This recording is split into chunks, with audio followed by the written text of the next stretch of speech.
कमाई करीब 40,000 रुपए महीना और संपत्ति इतनी कि बड़े से बड़ा धन कुबेर भी सदमे में आ जाए। करीब 52 किलो सोना, 250 किलो चांदी और 10 करोड़ कैश।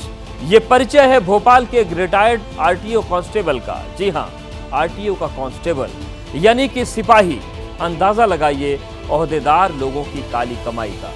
खैर, ये खबर तो आपको मिली ही होगी, पर इस काले धन की पूरी सच्चाई जानने के लिए ये एक्सक्लूसिव रिपोर्ट देखिए।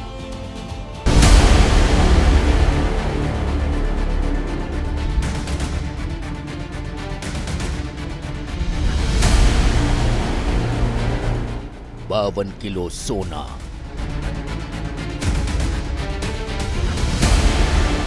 करीब 2.5 क्विंटल चांदी,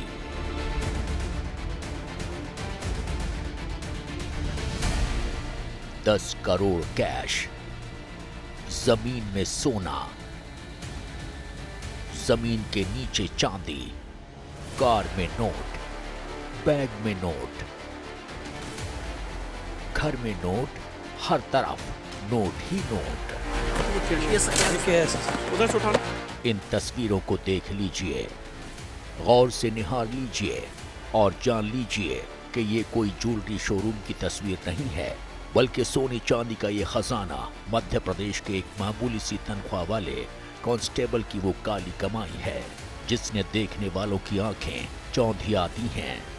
यकीन न हो तो तस्वीर देखिए और पूरा मामला ऐसे समझिए।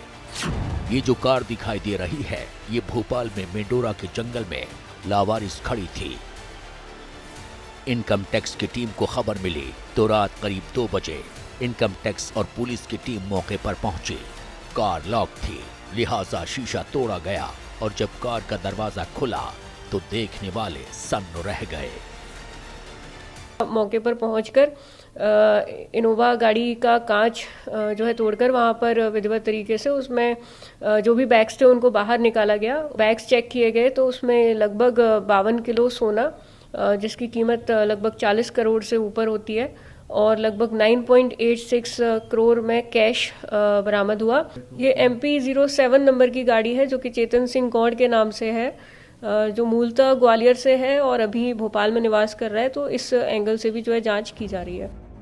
जमीन पर बिछी चादर में फैला ये वही सोना है जो जंगल में लावारिस खड़ी कार से बरामद किया गया। अब नोटों की इन गड्डियों को देखिए, 10 करोड़ कैश है। ये भी कार में रखे बैग से बरामद हुआ। तो सवाल उठे कि कार में मिला 52 किलो सोना किसका है? लावारिस कार में 10 करोड़ कैश किसने रखा? जंगल में खड़ी लावारिस कार किसकी थी? पुलिस और इनकम टैक्स की टीम इन सवालों की तह तक जाने की कोशिश कर रही है। एबीपी न्यूज की टीम भी मौके पर पहुंची। भोपाल के मंडौरी इलाके में ये एक गाड़ी, इनोवा क्रिस्टा गाड़ी खड़ी हुई है, जिसमें बड़ी मात्रा में सोना और कैश ले जाया जा रहा है। भोपाल से बाहर ले जाने की इसको कोशिश थी। जब यहाँ पर इनकम टैक्स की टीम पहुंची तो यहाँ से 52 किलो सोना, जिसकी कीमत लगभग 42 करोड़ रुपए बताई जा रही है, और 10 करोड़ रुपए कैश इस गाड़ी से प्राप्त हुआ। आप देख सकते हैं इस गाड़ी में हूटर लगे हुए हैं और निश्चित तौर पर एक VIP गाड़ी है। अगर हम इसमें एक निशान देखें तो यहाँ पर पुलिस का एक निशान भी है, साइन भी है, जो एक टेप लगा हुआ है, और इसके साथ साथ एक पुलिस कैप यहाँ पर रखी हुई है इस गाड़ी के अंदर। तो कहीं ना कहीं ये जो गाड़ी है, ये किसकी गाड़ी है, ये किसका पैसा था, ये कहाँ ले जाया जा रहा था, आखिर किसको बचाने की कोशिश हो रही है, ये सारे सवाल जो हैं अभी जांच के घेरे में हैं। सवाल यह है कि 52 किलो सोना और 10 करोड़ की रकम वीरान जगह पर क्यों छिपाई गई? आखिर इतने पैसों से क्या करने की प्लानिंग थी? क्या 52 किलो सोने का खजाना और 10 करोड़ कैश कहीं भेजा जा रहा था? इन सवालों का जवाब भोपाल में इनकम टैक्स की चल रही मुहिम से पता चलता है। 3 दिन में भोपाल में 3 बड़े छापे मारे गए। पहली रेड त्रिशूल कंस्ट्रक्शन और क्वालिटी कंस्ट्रक्शन के यहाँ पड़ी। 3 करोड़ कैश बरामद हुआ। कई IAS अधिकारियों के नाम सामने आए। दूसरा एक्शन आरटीओ के रिटायर्ड कर्मचारी सौरभ शर्मा के ठिकानों पर हुआ। 2.5 करोड़ नकदी और 40 किलो से ज्यादा की चांदी बरामद हुई। और अब आरटीओ की प्लेट लगी एक लावारिस गाड़ी में सोना और कैश मिला है। सूत्रों की माने तो इन तीनों एक्शन का आपस में बड़ा लिंक है। इसको आप देखिए कि ये गाड़ी लॉक थी और इस गेट को तोड़ करके यहाँ से इसका लॉक खोला गया और फिर ये सारी रिकवरी की गई और यहाँ से 10 करोड़ रुपए 52 किलो सोना ये बरामद हुआ। तो लगातार जिस तरीके से भोपाल में कार्रवाई हो रही है, पिछले दिनों हमने देखा कि परिवहन विभाग के पूर्व सिपाही के घर से भी बड़ी मात्रा में कैश 2.5 करोड़ के करीब कैश और सोना चांदी भी प्राप्त हुआ था। उससे पहले त्रिशूल कंस्ट्रक्शन में भी छापेमारी की घटना हुई। कहीं ना कहीं ये सारे तार बड़े अधिकारियों से भी जुड़ते नजर आ रहे हैं। सफेद रंग की ये गाड़ी जिस चंदन सिंह की बताई जा रही है वो सौरभ शर्मा का करीबी बताया जा रहा है। गाड़ी का नंबर MP 07PA0050 है जो ग्वालियर जिले में रजिस्टर्ड है। लेकिन सवाल ये है कि सौरभ शर्मा है कौन? ग्वालियर के रहने वाले सौरभ शर्मा को परिवहन विभाग में आरक्षक की नौकरी उनके पिता की मौत के बाद अनुकंपा में मिली थी। सौरभ के पिता स्वास्थ्य विभाग में काम करते थे। 12 साल परिवहन विभाग में काम करने के बाद सौरभ ने VRS ले लिया और रियल एस्टेट और दूसरे कामों से जुड़ गया। RTO में कांस्टेबल रहे सौरभ शर्मा का किस्सा इतना ही नहीं है। लोकायुक्त की टीम ने सौरभ शर्मा के भोपाल के ऑफिस में जब रेड की तो यहाँ एक अंडरग्राउंड लॉकर का पता चला। लॉकर को फ्लोर के नीचे बनाया था, टाइल्स को हटाया गया तो चांदी का ये खजाना निकला। चांदी की 200 सिल्लियां रखी थीं। इन सिल्लियों का वजन कुल 200 किलो है। बात इतनी सी ही नहीं है। भोपाल में 3 दिन तक चले अलग अलग छापों में अब तक 52 किलो सोना बरामद हो चुका है। 234 किलो चांदी मिली है। 10 करोड़ कैश मिला है। इसके अलावा 17 लाख रुपए की ब्रांडेड घड़ियां, 15 लाख के लेडीज पर्स और हीरे की अंगूठी भी बरामद की गई है। सौरभ शर्मा के ठिकानों पर करीब 17 घंटे तक चली रेड में कई दस्तावेज भी मिले हैं। ज्यादातर दस्तावेज प्रॉपर्टी के हैं। इसके अलावा पासबुक, चेकबुक भी मिली है। छापेमारी में लोकायुक्त को ज्यादातर सामान और कैश सौरभ शर्मा के इसी दूसरे ठिकाने से बरामद हुआ है।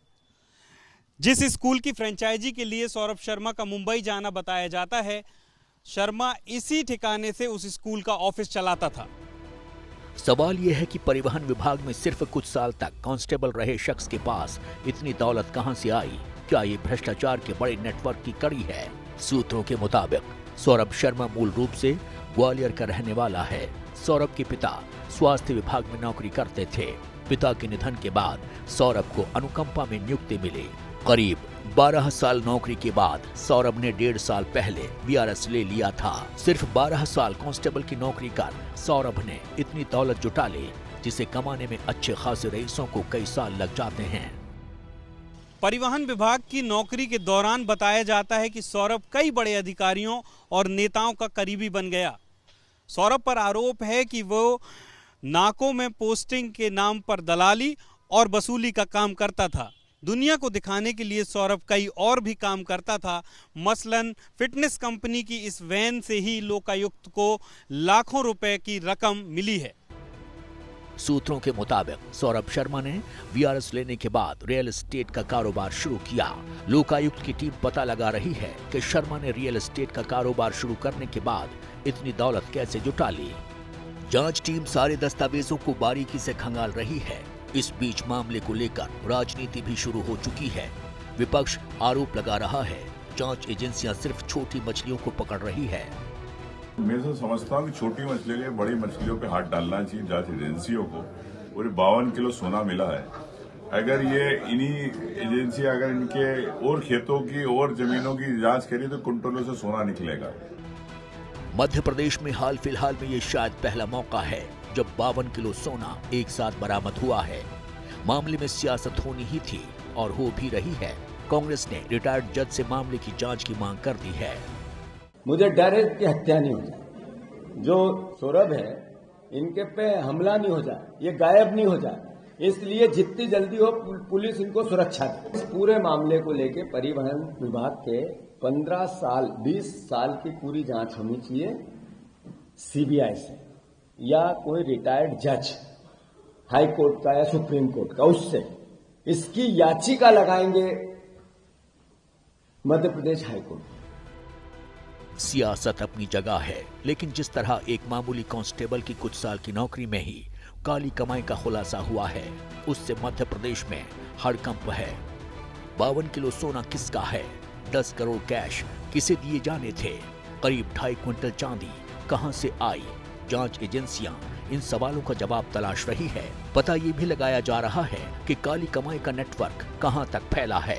फिलहाल बताया जा रहा है कि सौरभ शर्मा दुबई में है। साफ है कि सौरभ शर्मा के दुबई से लौटने के बाद कई राज खुल सकते हैं। पिछले 3 दिनों की अलग अलग कार्रवाई में लगभग 20 करोड़ नकदी, 2.5 क्विंटल से ज्यादा चांदी और आधे क्विंटल से ज्यादा सोना मध्य प्रदेश में आखिर हो क्या रहा है? प्रदेश में करप्शन के पुराने रिकॉर्ड को देखें तो करप्शन की छोटी छोटी मछलियों के पास करोड़ों का कैश बरामद हो चुका है, लेकिन बड़ी मछलियां आज तक हाथ नहीं लगीं। हालिया कैग की रिपोर्ट भी ये बताती है कि अलग अलग विभागों में बड़ा करप्शन हो रहा है।